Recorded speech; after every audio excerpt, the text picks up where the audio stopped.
வணக்கம். பெரும்பாலும் முதல் முறை விமான பயணம் செய்பவர்களுக்கு கழிவறைக்கு செல்ல சற்று தயக்கம் இருப்பதுண்டு.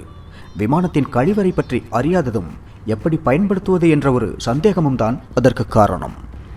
இந்த காணொளியில் விமானங்களின் கழிவறைகள் குறித்த சில தகவல்களை பற்றி காணலாம். காணொளியை முழுவதும் பார்த்துவிட்டு உங்களது கருத்துக்களை தெரியப்படுத்துங்கள். விமானத்தின் கழிவறைகளை லேவட்டரி என்று கூறுவதுண்டு. எக்கானமி, பிசினஸ் மற்றும் முதல் வகுப்புகளுக்கு தனித்தனியான கழிவறைகள் உண்டாகும்.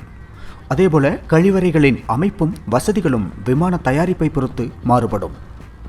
அவை கழிவறைகளின் கதவுகள், பாதுகாப்பு ஏற்பாடுகள் போன்ற மிகச்சிறிய அளவிலானவை மட்டுமே தவிர அடிப்படை பயன்பாட்டு முறைகள் எல்லாம் ஒரே போலத்தான் உண்டாகும். அடுத்தது, விமானத்தில் ஆண்கள் பெண்களுக்கென்று தனித்தனி கழிவறைகள் இருப்பதில்லை.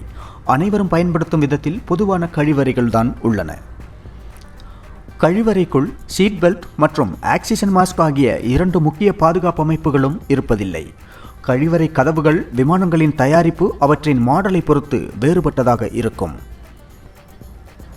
சில விமானங்களில் உள்ளே தள்ளும்போது திறக்கவும், மற்ற சில விமானங்களில் வெளியில் இழுத்து திறக்கவும் செய்யும் விதத்திலான கழிவறை கதவுகளை கொண்டிருக்கும்.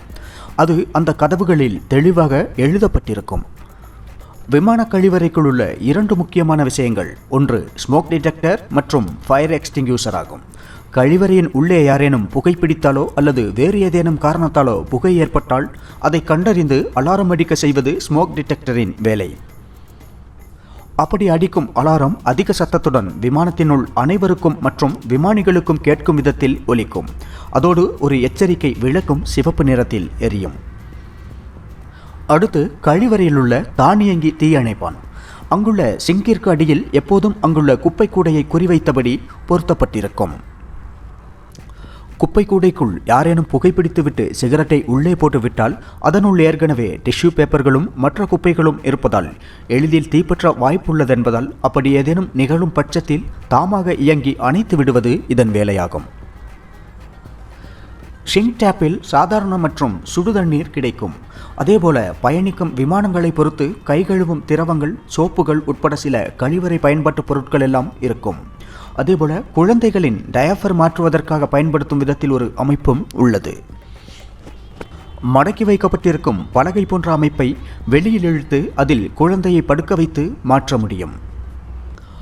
கழிவறைக்கு செல்ல நினைக்கும் போது அங்குள்ள அந்த அறிவிப்பு விளக்கினை கவனித்தால் போதும். அந்த விளக்கு பச்சை நிறத்தில் இருந்தால் கழிவறை காலியாக உள்ளது, உள்ளே யாரும் இல்லை என்றும், சிவப்பு நிறத்தில் இருந்தால் உள்ளே ஆட்கள் உள்ளனர் என்றும் தெரிந்து கொள்ளலாம். அதேபோல கழிவறையின் அருகில் உள்ள நேரத்தில் கதவுகளில் பார்த்தால் சிவப்பு நிறத்தில் ஆக்குபைடு என்று இருந்தால் உள்ளே ஆள் இருப்பதையும், பச்சை நிறத்தில் வேக்கண்ட் என்று இருந்தால் கழிவறை காலியாக இருப்பதையும் தெரிந்து கொள்ள முடியும். விமானத்தின் கழிவறைக்குள் நுழைந்ததும் முதலில் செய்ய வேண்டியது கதவை பூட்டுவதுதான். பலரும் விமானத்தின் கழிவறை கதவுகள் தாமாக பூட்டிக்கொள்ளும் என்று நினைத்து பூட்டுவதில்லை. ஆனால் அப்படி அல்ல, கழிவறையை பயன்படுத்துபவர்தான் பூட்ட வேண்டும். கதவு பூட்டப்படும் போது விளக்கு தாமாக எரியும். அதற்கென்று தனி பொத்தான்கள் இருப்பதில்லை. மற்றபடி கழிவறை பயன்படுத்துவது எப்போதும் போலத்தான். பயன்படுத்திய பின்னர் ஃப்ளஷ் செய்யும் வசதியும் உள்ளது. ஆனால் ஃப்ளஷ் செய்யும் போது மற்ற இடங்களில் உள்ள கழிவறைகளில் போல தண்ணீர் அடிக்கப்படுவதில்லை. அதற்கு பதிலாக அது ஒரு பெரிய சத்தத்துடன் வாக்யூம் சக்ஷன் மூலமாக சுத்தம் செய்யப்படும். மற்றபடி சிறிய அளவிலான தண்ணீர் பயன்பாடுகளுக்காக பேப்பர் கப் வைக்கப்பட்டிருக்கும். அந்த கப்பை எடுத்து சிங்க் டேப்பிலிருந்து தண்ணீர் பிடித்து கொள்ள முடியும். கழிவறைக்குள் இருக்கும் நேரத்தில் ஏதேனும் பிரச்சனைகள் ஏற்பட்டால் விமான பணியாளர்களை அழைப்பதற்காக ஒரு பொத்தான் இருக்கும்.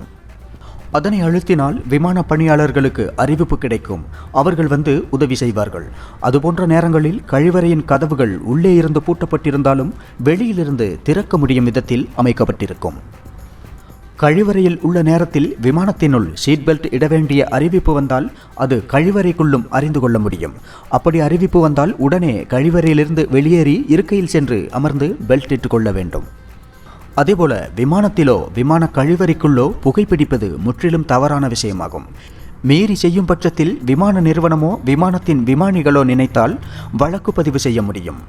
அந்த அளவுக்கு தவறான செயலாகும் விமானத்தில் புகைப்பிடிப்பது. எனவே அந்த தவறை யாரும் செய்ய வேண்டாம். மற்றபடி விமானத்தின் கழிவறை கழிவுகள் அங்குள்ள ஒரு டேங்கில் சென்று நிரம்பும்.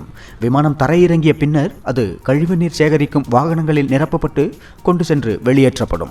இந்த காணொளி உங்களுக்கு பிடித்திருந்தால் விருப்பத்தை பதிவிட்டு நண்பர்களுக்கும் பகிர்ந்திருங்கள். காணொளி பற்றிய உங்களது கருத்துக்களை தெரியப்படுத்துங்கள். மேலும் இது போன்ற காணொளிகளுக்கு இணைந்திருங்கள் HF தமிழோடு.